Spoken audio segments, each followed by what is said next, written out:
दोस्तों,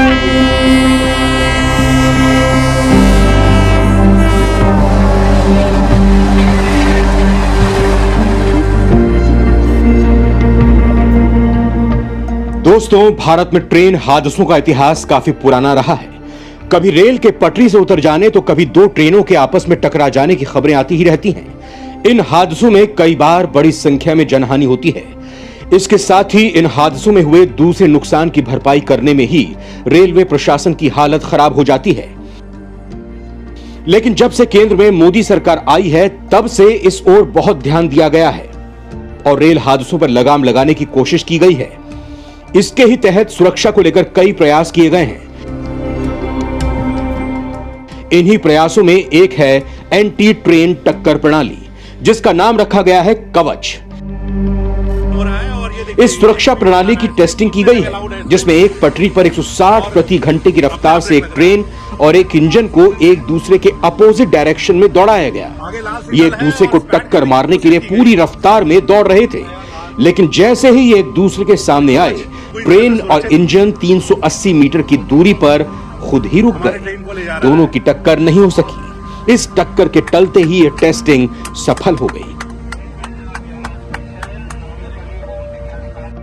जिसके बाद केंद्र सरकार ने यह कह दिया है कि अब भारत में कोई भी ट्रेन आपस में नहीं टकराएंगी और रेल हादसे नहीं होंगे।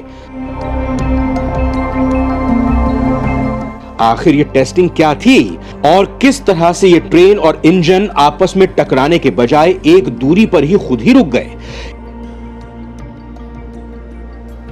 इसे समझने के लिए आपको कवच की पूरी टेक्निक को समझना होगा, तो इस वीडियो को बिना स्किप किए अंत तक जरूर देखिएगा। दोस्तों, जैसा कि हमारी केंद्र सरकार लगातार मेड इन इंडिया और आत्मनिर्भर भारत पर फोकस कर रही है और खुद के बनाए प्रोडक्ट्स और तकनीक पर जोर दे रही है, उसी के तहत रेल हादसों को लेकर बनाई गई कवच तकनीक भी उसी पर आधारित है। देश में बनाई गई automatic train protection system rail हादसों को रोकने के लिए बनाया गया है। इस तकनीक के जरिए अगर एक ही ट्रैक पर दो ट्रेनें आमने सामने हों, तो कवच टेक्नोलॉजी ट्रेन की स्पीड कम कर इंजन में ब्रेक लगाती है। ये दोनों इंजन को 380 मीटर की दूरी पर ही उन्हें रोक देता है। इससे दोनों ट्रेनें आपस में टकराने से बच जाएंगी। इस तकनीक की सबसे बड़ी खास बात यह है कि इसे भारत में ही तैयार किया गया है, जिसके कारण इसका खर्च भी काफी कम है। रेलवे अधिकारियों ने कहा कि कवच के लगने पर हर ट्रेन में खर्च करीब 50 लाख रुपए प्रति किलोमीटर आएगा, लेकिन विदेशों में इस तरह की सुरक्षा प्रणाली का खर्च प्रति किलोमीटर करीब 2 करोड़ रुपए आता है। इस तकनीक की खासियत है कि सामने फाटक आने पर कवच ड्राइवर के बिना अपने आप सीटी बजाना शुरू कर देता है। इसके साथ ही टेस्टिंग के समय लूप लाइन क्रॉसिंग को भी टेस्ट किया गया, जिसमें लूप लाइन को पार करते समय कवच ऑटोमेटिक रूप से इंजन की स्पीड को घटाकर 30 किलोमीटर प्रति घंटे कर देता है। दोस्तों, यहां आपके मन में एक सवाल आ रहा होगा कि ये लूप लाइन आखिर क्या होती है? दरअसल मुख्यतः रेलवे की 2 लाइन होती हैं, एक आने की और एक जाने की। इन्हें मेन लाइन कहते हैं। रेलवे प्लेटफॉर्म पर इन मेन लाइंस में से आवश्यकता अनुसार 2 या 4 अतिरिक्त लाइन निकाली जाती है, जो गाड़ी को प्लेटफॉर्म पर पहुंचाती है या साइड में मालगाड़ी को खड़ी करने के काम आती है। इन्हें लूप लाइन कहते हैं। यानी कि लूप लाइन को इसीलिए बनाया जाता है ताकि ट्रेन को स्टेशन पर ज्यादा से ज्यादा समय तक खड़ा किया जा सके। इसके साथ ही इन लूप लाइन से ट्रेन का संचालन भी किया जाता है। इन लूप लाइन की लंबाई 750 मीटर तक होती है। कवच तकनीक की टेस्टिंग के समय स्पेड SPAD टेस्ट में देखा गया कि रेड सिग्नल सामने होने पर कवच इंजन को आगे बढ़ने नहीं दे रहा है। रियर एंड टक्कर टेस्ट भी सफल रहा है। कवच ने सामने से दूसरे लोगों के आने पर 380 मीटर पहले इंजन को रोक दिया। इसके साथ ही इसे डिजिटल सिस्टम के कारण मानवीय त्रुटियों जैसे कि रेड सिग्नल को नजरअंदाज करने या किसी अन्य खराबी पर ट्रेन अपने आप रुक जाएगी।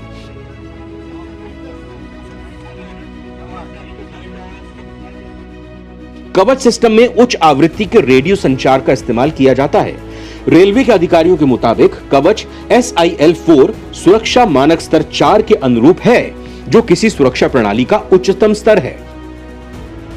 इसके तहत 5 किलोमीटर की सीमा के भीतर की सभी ट्रेनें बगल की पटरियों पर खड़ी ट्रेन की सुरक्षा के मद्देनजर रुक जाएंगी। कवच को 160 किलोमीटर प्रति घंटे तक की गति के लिए तैयार किया गया है। कवच सिस्टम के कंपोनेंट्स की बात करें तो इसमें 4 बेसिक कंपोनेंट्स शामिल हैं, जिसमें पहला है TCAS यानी ट्रेन कॉलिजन अवॉइडेंस सिस्टम। यह भारत का अपना ऑटोमेटिक प्रोटेक्शन सिस्टम है, जिसे 2 ट्रेनों को टकराने से बचाने के लिए तैयार किया गया है। अगर सीधे शब्दों में कहें तो ये इलेक्ट्रॉनिक डिवाइस और रेडियो फ्रीक्वेंसी आइडेंटिफिकेशन डिवाइसेस का एक सेट है, जो लोकोमोटिव में सिग्नलिंग सिस्टम के साथ साथ पटरियों में भी लगाया जाएगा। ये ट्रेनों के ब्रेक को नियंत्रित करने के साथ ही अल्ट्रा हाई रेडियो फ्रीक्वेंसी के माध्यम से ड्राइवरों को भी अलर्ट करेगा। इतना ही नहीं, ये ट्रेन की आवाजाही से भी ट्रेन डाइवर्जन को अपडेट करेगा। यानी अब कोई लोको पायलट सिग्नल पास करेगा, तब इस सिस्टम की मदद से लोको पायलट को सिग्नल पास्ट एंड डेंजर का ट्रिगर भेजा जा सकेगा। ये डिवाइस लगातार लोकोमोटिव के आगे के संकेतों को रिले करते हैं, जिससे कम दृश्यता में लोको पायलट्स के लिए उपयोगी हो जाता है। खासकर घने कोहरे के दौरान ये सिस्टम ट्रेन ड्राइवर के लिए खासा उपयोगी साबित होगा। TCAS यानी कवच में यूरोपीय ट्रेन सुरक्षा प्रणाली की तरह चेतावनी और एंटी कॉलिजन अलर्ट भी जारी करेगा। इसमें हाईटेक यूरोपीय ट्रेन कंट्रोल सिस्टम लेवल 2 की विशेषताएं भी होंगी। दूसरा है लोको TCAS। ये इंस्ट्रूमेंट ऑन बोर्ड है, जो लोको पायलट के साथ इंटरफेस करता है। तीसरा है ऑन ट्रैक टैग यानी RFID। इस टैग के जरिए रेल डिब्बे जहां कहीं भी हों, उनका लाइव लोकेशन पता लगाया जा सकता है। सरकार ने भारतीय रेलवे के सभी डिब्बों में RFID टैग लगाने के लिए दिसंबर 2022 तक की समय सीमा तय की है। रेलवे के डिब्बे जहां बनकर तैयार होते हैं, वहीं उन पर RFID टैग लगा दिया जा रहा है। वहीं इस टैग को पढ़ने वाले रीडर रेलवे स्टेशनों और रेल पटरियों के पास कुछ खास जगहों पर लगाए जाएंगे, जो डिब्बों पर लगे टैग को 2 मीटर की दूरी से ही पढ़ लेंगे और डिब्बे की पहचान कर डिब्बे की डिटेल सेंट्रल कंप्यूटराइज्ड सिस्टम तक पहुंचा देंगे। इससे हर डिब्बे की पहचान की जा सकेगी और वो डिब्बा देश में जहां कहीं भी होगा, उसका पता लगाया जा सकेगा। चौथा है UFH। दोस्तों, भारत में रेल हादसों का इतिहास काफी भयानक रहा है। आंकड़ों के मुताबिक 1960-61 में ही कुल 2131 रेल हादसे हुए थे। वहीं 1970-71 में 870 हादसे हुए थे। 1980 से 1981 में ये फिर बढ़ गए और करीब 1013 हादसे हुए। वहीं 1990 से 91 में करीब 532 हादसे हुए। 2010-11 में 141 रेल हादसे हुए। इन हादसों को देखते हुए केंद्र सरकार ने इन्हें रोकने के लिए पूरी कोशिश की है। इसके तहत ये कवच तकनीक लागू की गई है। इसे लेकर रेल मंत्री ने कहा है कि 2022-23 में कवच टेक्नोलॉजी को इस साल 2000 किलोमीटर रेल नेटवर्क पर इस्तेमाल में लाया जाएगा। इसके बाद हर साल 4000 से 5000 किलोमीटर नेटवर्क जुड़ते जाएंगे। यहां आपको बता दें कि साल 2022 के केंद्रीय बजट में आत्मनिर्भर भारत के तहत 2000 किलोमीटर तक के रेल नेटवर्क को कवच के तहत लाने की योजना के बारे में ऐलान किया गया था। कवच टेक्नोलॉजी को देश के 3 वेंडर्स के साथ मिलकर RDSO यानी research design and standards organisation ने डेवलप किया है। भारतीय रेल ने यह कवच टेक्नोलॉजी खुद डेवलप किया है, ताकि पटरी पर दौड़ती ट्रेनों की सेफ्टी सुनिश्चित की जा सके। RDSO ने इस टेक्नोलॉजी के इस्तेमाल के लिए ट्रेन की स्पीड लिमिट 160 किलोमीटर प्रति घंटे तक रखी है। कवच को साल 2020 में national automatic train protection system के तौर पर अपनाया गया था। दोस्तों, कवच की सफल टेस्टिंग के बाद भारतीय रेलवे ने स्वदेशी निर्मित संरक्षा प्रणाली कवच को 4500 किलोमीटर के मार्ग में लगाने का काम शुरू कर दिया और 5000 किलोमीटर के लिए निविदाएं आगे जारी की जाएंगी। रेल मंत्री अश्विनी वैष्णव का कहना है कि रेलवे ने ट्रेनों की टक्कर को रोकने के लिए RDSO द्वारा विकसित कवच प्रणाली के दक्षिण मध्य रेल जोन में सफल प्रयोग के बाद इसे देश भर में लगाने का फैसला लिया है। उन्होंने बताया कि अब तक 3000 किलोमीटर की लंबाई में कवच लगाने के लिए निविदाएं जारी हो चुकी हैं। अगले चरण में 5000 किलोमीटर लंबे मार्ग के लिए निविदाएं जारी की जाएंगी। उन्होंने कहा कि 2 साल के भीतर इस प्रणाली को इतनी लंबाई में फिट करके चालू कर दिया जाएगा। रेलवे बोर्ड के सूत्रों के अनुसार दक्षिण मध्य जोन में 1445 किलोमीटर के मार्ग में कवच लगा दिया गया है और 20 किलोमीटर का काम प्रगति पर है। रेल मंत्री का कहना है कि इस तकनीक के आने से लोको पायलट ज्यादा आत्मविश्वास के साथ गाड़ी चला सकेंगे।